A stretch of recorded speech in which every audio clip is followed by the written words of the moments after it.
So ayun na nga guys, no, another day, another bukas na naman po tayo ng tindahan. Siyempre pangunahing titignan natin kung meron pa tayong stock kasi baka parang naglolokohan na lang tayo dito. Chinecheck ko ang maigi yan kung meron nakapasok na foreign substance, tas rekta sa yelo kung meron.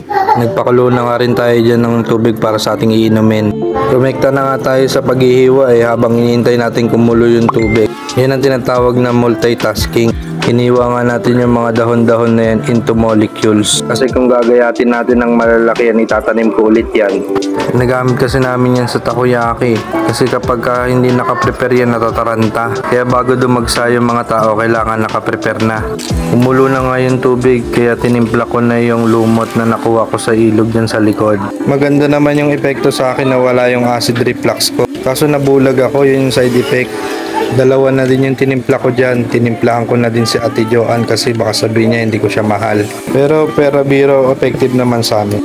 As usual guys, nakaupo na naman habang umiinom.